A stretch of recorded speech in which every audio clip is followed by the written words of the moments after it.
You were supposed to save lives. Now it's the opposite. Now your job is making sure no one ever knows they were lost. And the worst part, you're really, really good at it. You did everything right.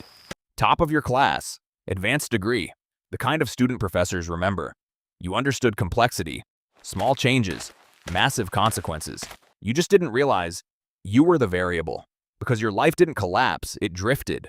At first, it was just pressure, bills stacking slowly, opportunities not landing, time moving faster than your plans. Then came the call. Late. Too late for good news. Your mother's voice sounded different. Not weak, just smaller. She told you it was nothing. Just tired. Just stress. You didn't believe her. A week later, it had a name. A diagnosis you had to hear twice before it made sense. And just like that, everything became numbers.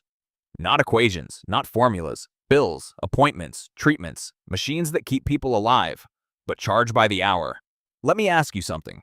Have you ever noticed how illness turns into math? How long can you afford this? How many sessions before the money runs out? How much is a life worth per week? Because that's what it becomes. You sit in waiting rooms that smell too clean. You hear conversations you're not meant to hear. People negotiating time.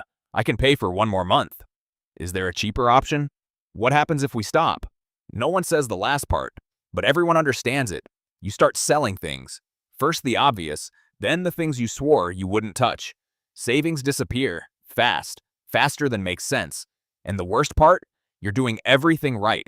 You're educated, capable, qualified, and none of it matters. Because knowledge doesn't pay bills, time doesn't wait. And your mother, she keeps asking the same thing. Are you okay? Not, can we afford this? Not, what happens next? Just, are you okay? Because she already knows. So you lie. You tell her everything's handled, that work is going well, that you're figuring it out. And for a moment, she believes you. She smiles. And that smile, that's the problem. Because now, you have to make it true. This is where it changes. Not when the offer comes. Right here. When you realize doing the right thing isn't enough. So what would you have done? Watched the numbers run out? Waited for the moment the treatment stops? Or taken the one option that fixes everything? Because when the offer comes, it doesn't feel wrong. It feels like timing. Like something answered a problem you couldn't solve. And that's how it gets you. Not through greed, through need. The offer came through someone you trusted. Family. Just temporary. Just until things stabilize. Just don't ask questions. And here's the part people don't talk about. When you're desperate, you don't hear warning signs. You hear solutions. The pay wasn't just good. It was impossible to ignore. Enough to fix everything, immediately. So you said yes. Not proudly, not confidently, just quietly. That first night, it didn't feel dangerous. It felt controlled. That's what made it worse. No chaos, no shouting, no panic, just silence, organized, deliberate, like everyone already understood what this place was for. Except you. You notice things, small things. No paperwork, no real names, no explanations. And here's something subtle. No one explains anything twice, because they expect you to understand quickly, or not at all. Your instincts react. That quiet voice. This isn't right, but instincts don't pay bills, so you stay. And then, it clicks. No one tells you. You just know. And you don't leave. That was the real decision. Everything after that was adaptation.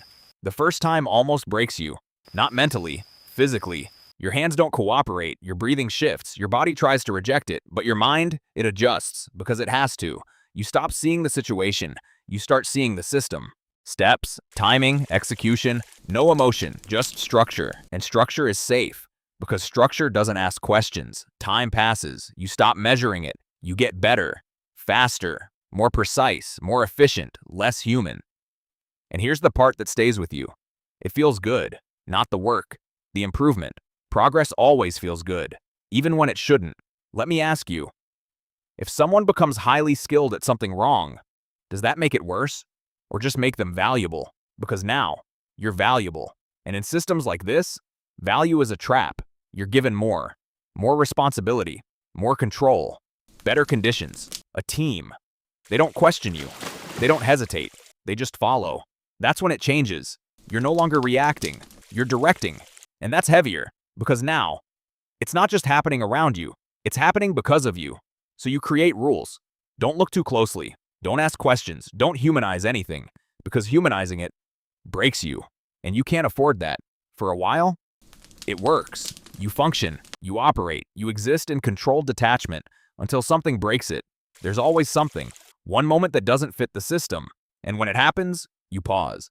And that pause, it's dangerous, because now you're thinking again. So let me ask you, what's more dangerous here? Making a mistake or starting to question what you're doing? Because questioning leads somewhere, and that place doesn't end well. Now you're split. One part of you, efficient, controlled, necessary. The other, watching, noticing, remembering. And remembering is the problem. Because once you remember, you assign meaning. And meaning creates weight. So you start doing something small. You notice details, things you trained yourself to ignore. A piece of clothing, something personal, something real. And suddenly, this isn't abstract anymore. It's specific. And specificity breaks detachment. Now you're carrying it. Every quiet moment, every empty second, your mind fills the silence. Let's go deeper. Humans need their actions to make sense, so we build narratives. I had no choice. It was necessary. I couldn't leave. But what happens when those stories stop working? What replaces them? Guilt? Nothing? Because feeling nothing might be worse. At some point, you understand something final. You're not outside this system. You are part of it. And leaving isn't a decision. It's a risk, a permanent one. So now the question changes. Not, should I stop? But, what happens if I try? And you already know the answer. You've seen it. Systems like this don't let people leave. They recycle them. So now you live carefully. You watch everything. Conversations, silences, looks that last too long. Because attention is danger. Let me ask you, if you knew leaving wasn't safe, would you still think about it? Or would you convince yourself, this is where you belong? Because that's the final step. Not accepting it, becoming it. And once that happens, there's no going back. Only forward. And forward only goes deeper.